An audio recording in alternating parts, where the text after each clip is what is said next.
Jamie, என்னங்க எனக்கு ரொம்ப நாளாக ஒரு டவுட்டு. என்ன டவுட்டு? நான் உங்கள் அண்ணன் ஒய்ஃபு தானே? ஆமாம். ஏன் நம்ம குடும்பத்தில் மட்டும் பிரச்சனையே வராமல், நம்ம சண்டையே போடாமல், நானும் மேரேஜ் பண்ணி வந்ததுலேருந்து இந்நாள் வரைக்கும் ஒரு பிரச்சனை கூட நம்ம ஃபேமிலியில் வந்ததே கிடையாது. ஆனால் மற்றவங்களுக்கெல்லாம் இப்படி இல்லை, ஏன் பிரச்சனை அதிகமாக வருது? எதனால்? என்ன காரணம்?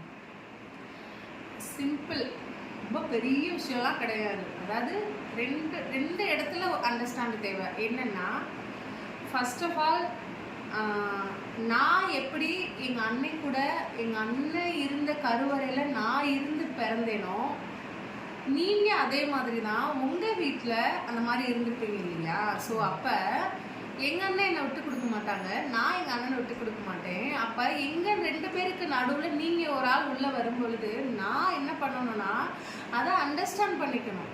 சரிங்களா? எப்படி எனக்கு எங்கள் அம்மா எங்கள் அப்பா எனக்கு இம்பார்ட்டண்ட் அப்படின்னா, அதே மாதிரி உங்களுக்கு அப்படிதான். நீங்கள் அந்த உறவவே விட்டுட்டு எங்கள் அண்ணனுக்காக ஒரு லைஃப் கொடுக்கறதுக்காக எங்கள் வீட்டுக்கு வரீங்க. எங்கள் அண்ணனோட குழந்தை இத்தனை இருக்குது இல்லையா? எங்களுக்கு ஒரு பெரிய ஜென்ரேஷன் கிரியேட் பண்ணி கொடுக்குறீங்க.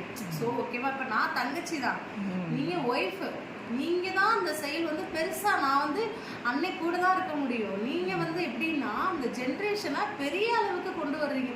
பவர் கெப்பாசிட்டி உங்ககிட்ட தான் இருக்குது.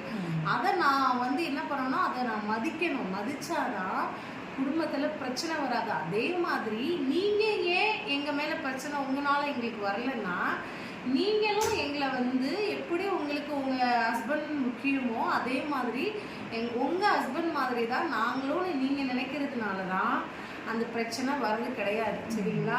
ஏன்னா நம்ம வீட்டில் நம்ம அப்படி தான் இருக்கிறோம். இன்னொன்று இதில் மெயினாக யோசிக்க வேண்டிய விஷயம், நம்ம ஜீசஸ் நம்ம கூட இருக்கிறதுனால, அவர் நமக்குள்ளே வாசம் செய்கிறதுனால அன்பு நம்ம வெளியில் வெளிப்படணும்.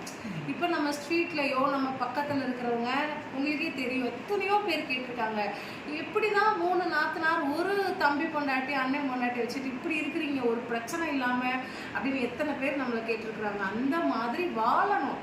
நம்ம இது சொத்து சம்பாரிச்சோமா, அது வச்சுருக்கோமா, இது வச்சுக்கணும் கிடையாது. போது அன்பாக இருக்கோமாங்கிறது ரொம்ப முக்கியம். நமக்குள்ள ஜீசஸ், அதனால தான் நம்ம மூலியமாக அவரோட நாமம் மகிமைப்படும்.